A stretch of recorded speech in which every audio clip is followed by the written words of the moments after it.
안녕하십니까? 네, 원스피릿 파트 이기현 목자입니다. 네, 오늘 말씀은 로마서 4장 말씀입니다. 요절은 20절입니다. 요절을 같이 읽고 함께 기도하겠습니다. 시작. 믿음이 없어 하나님의 약속을 의심하지 않고 믿음으로 견고하여져서 하나님께 영광을 돌리며. 아버지 하나님, 감사합니다. 이 연약한 자를 하나님의 말씀을 전하는 메신저로 세워주셔서 감사합니다. 오늘 저희에게 주시는 말씀을 제가 온전히 전할 수 있도록 힘을 주시길 기도드립니다. 예수님의 이름으로 기도드렸습니다.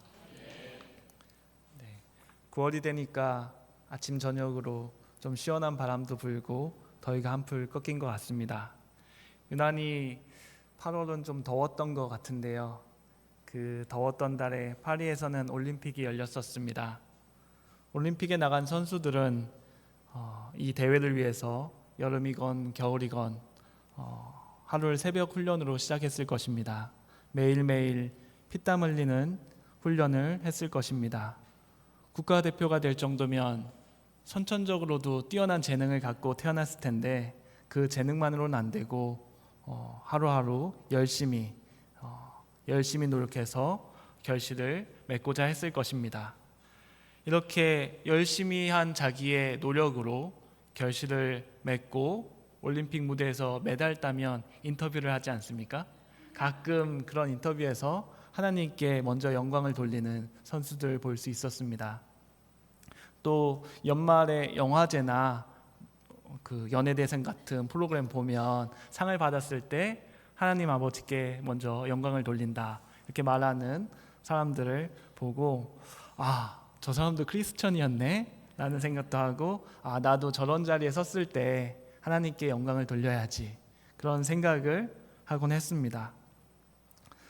어떤 성과를 이뤄냈고 그래서 사람들이 나를 인정해 줄 때 하나님께 감사함으로 하나님께 영광을 드릴 수 있다고 생각을 해왔습니다.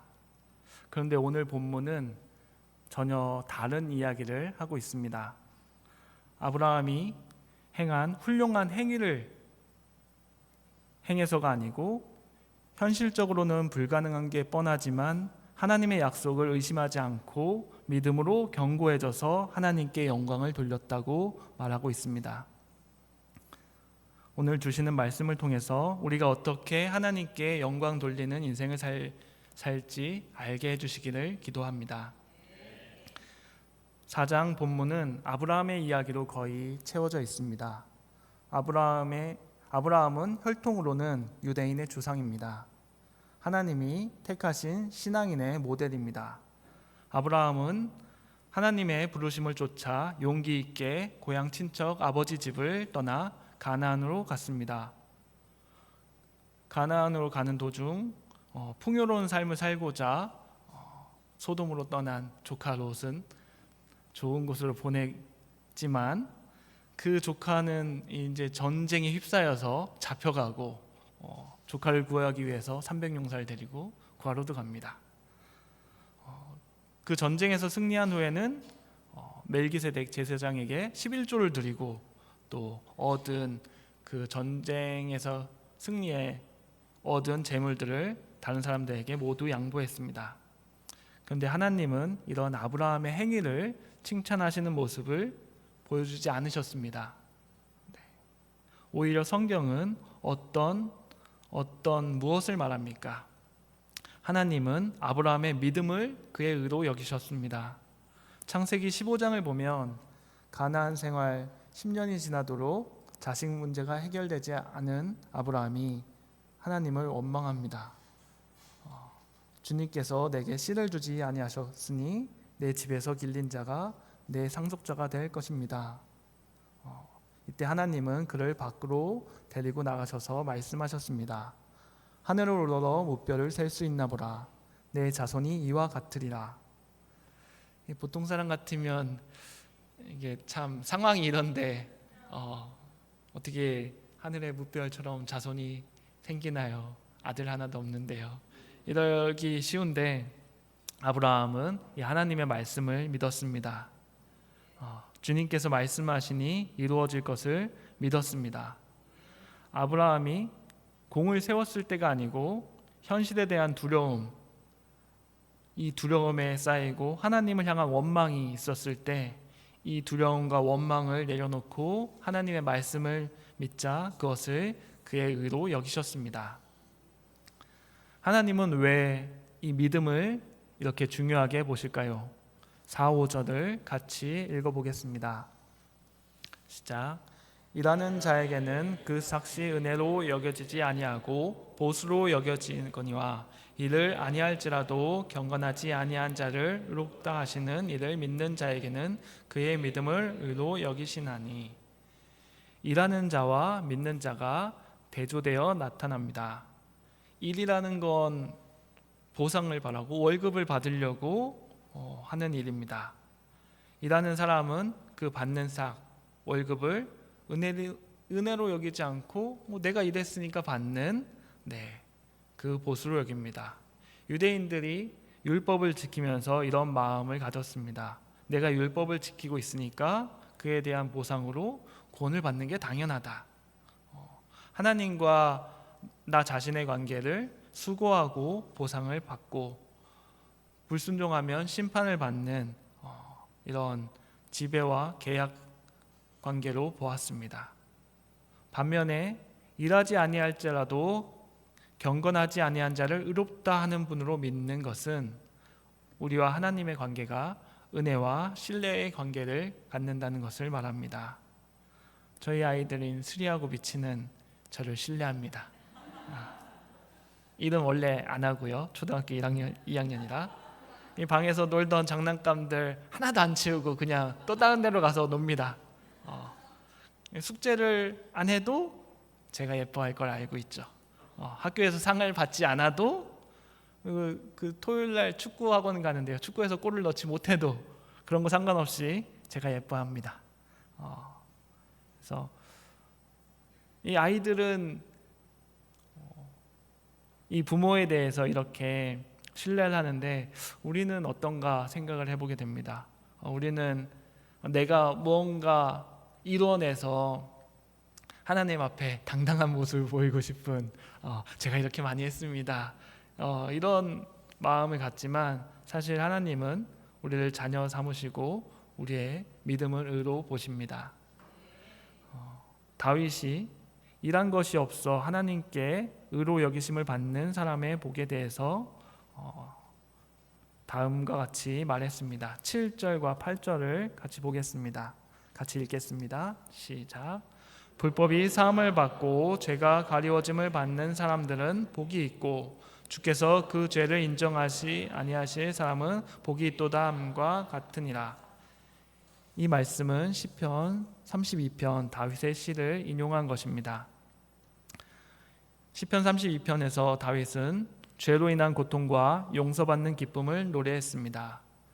다윗은 우리아의 아내 밧세바와 불륜을 저질렀고 아이가 생겼습니다. 그러자 불륜의 흔적을 지우고 싶어서 우리아를 치열한 전쟁터로 보내서 죽게 했습니다. 그리고 과부가 된 밧세바는 이제 왕궁으로 데려와서 아내를 삼고 그래서 어려움에 빠진 남편을 잃은 여인과 그 가족을 돌보아주는 훌륭한 왕으로 포장되고 싶었습니다. 근데 선지자 나단이 다윗을 책망하러 왔죠. 양 99마리를 가진 부자가 양 1마리를 가진 사람의 양을 빼앗아 잔치를 벌였는데 당신이 바로 그와 같이 악한 죄인입니다. 그때 비로소 다윗은 입을 열어서 자기의 죄를 인정하고 회개했습니다. 이때 놀랍게도 하나님은 그런 다윗을 내치시지 않으시고 용서하여 주셨습니다. 이게 꼼꼼히 따지면 사실 다윗의 행동이 사울보다 더 좀 나쁜 것 같거든요. 이 속이고 자기의 충신 신하를 죽게 하고 가정을 파괴한 그런 악한 일을 했지만 하나님께서는 그를 용서하셨는데 어떻게 다윗은 용서를 받을 수 있었습니까? 하나님의 긍휼을 믿고 회개를 했습니다. 하나님은 그의 믿음을 보시고 용서하여 주셨습니다. 어떤 사람은 다윗이니까 다윗 정도는 되니까 용서를 받는다라고 말하기도 합니다. 어느 정도는 기본이 있어야 믿음으로 용서받는다고 생각합니다. 이는 할례받은 사람이어야 회개할 때 용서받을 수 있다는 유대인들의 주장과 같은 말입니다. 하지만 성경은 무엇을 말합니까? 9절을 보겠습니다. 믿음으로 의롭다함을 받는 행복은 할례자에게만 해당하는 것이 아니라 무할례자에게도 해당되는 것입니다. 다윗은 할례받은 사람이었지만 아브라함은 할례 없는 상태에서 의롭다 하심을 받았습니다. 이는 할례를 받음으로 의롭게 되는 것이 아니고 할례는 믿음으로 의롭게 된 것을 인치는 것임을 말해줍니다. 인친다는 것은 잊지 않게 표시를 한다는 뜻입니다. 사람은 연약하기 때문에 시간이 흐를수록 구원의 은혜도 있고 부르심도 있습니다. 이제 말씀을 듣고는 그치, 이제 내가 믿음으로 살아야지 굳게 마음을 먹지만 이제 또 세상에서 살다 보면 다른 길을 가고 있는 자신을 발견하곤 합니다. 그래서 이것을 다시 리마인드 시켜줄 필요가 있습니다. 우리가 일용할 양식을 먹고 말씀을 공부하고 소감을 쓰는 것은 이 받은 바 은혜를 잊지 않기 위해서입니다. 이것들이 구원의 조건은 아닙니다. 소감을 쓰지 않더라도 변함없이 영적인 생각을 하고 있고 말씀을 기억하고 그에 따라 살고 있다면 굳이 소감을 쓸 필요가 없을 겁니다. 할례도 마찬가지죠. 할례 같은 신앙적인 전통은 구원의 조건이 아니고 하나님과의 관계를 잊지 않기 위해 위에 있는 외부적인 자극입니다. 하지만 믿음은 올바른 관계, 신뢰의 관계 그 자체입니다. 그래서 아브라함은 할례자나 무할례자 모두에게 믿음의 중요성을 보여주는 자취를 남겼습니다. 13절을 같이 읽어보겠습니다. 시작. 아브라함이나 그 후손에게 세상의 상속자가 되리라고 하신 언약은 율법으로 말미암은 것이 아니요 오직 믿음의 의로 말미암은 것이니라. 세상의 상속자가 되리라 이렇게 말씀하신 언약은 아브라함과 그의 후손들이 세상에서 번성하게 될 것이라는 약속입니다. 하나님의 약속이 율법으로 말미암는다면 하나님의 약속은 이루어지지 못하고 파기되어야 할 것입니다. 왜 그럴까요? 이스라엘 민족이 율법을 따르지 않았죠. 율법을 제대로 따르지 않고 살았습니다. 출애굽해서 시내산에서 갔다가 금송아지 만들고 거기서 뛰어놀고 우상 숭배를 하죠. 또 여호수아기, 사사기, 열왕기 이런 데 보면 참 많은 왕들이 이랬다. 이 왕은 좀 괜찮았는데 그 아들은 엉망이고 또 그 아들은 또 좀 괜찮았다가 또 엉망이고 이렇게 왕들뿐만 아니고 이스라엘 백성 전체가 수없이 범죄를 하고 하나님께서 이제 순환을 또 주시고 회개를 하고 그런 역사가 반복되는 걸 볼 수 있습니다. 저도 이제 양들하고 말씀 공부를 할 때면 하나님이 이렇게 하시는 게 맞을까 싶을 정도로 이 못난 인간들을 사랑하시는 하나님을 볼 수 있습니다. 반복해서 죄를 짓고 있는 하지만 또 다시 돌아오고 또 다시 돌아오는 이 뻔뻔한 이스라엘 민족들을 왜 구원해 주셨습니까? 율법으로 따지면 진노를 받아야 마땅했습니다. 하지만 16절을 보십시오. 안 나오도 괜찮습니다. 그러므로 하나님이 이스라엘을 용서해 주셨고 우리에게도 용서를 베푸시는 가장 큰 이유는 율법이 아니고 하나님은 은혜이시기 때문입니다. 하나님의 말씀을 믿고 끝까지 남는 자들을 통한 은혜를 주시기 때문입니다. 하나님은 이스라엘 사람이든지 비이스라엘 사람이든지 믿음으로 사는 자들의 하나님이십니다. 아브라함은 우리 믿는 모든 자들의 조상이 됩니다. 17절을 같이 읽겠습니다. 기록된 바 내가 너를 많은 민족의 조상으로 세웠다 하신 것 같으니 그가 믿은 바 하나님은 죽은 자를 살리시는 없는 것을 있는 것으로 부르시는 이시니라. 죽음은 세상에서 가장 큰 아픔이고 절망입니다.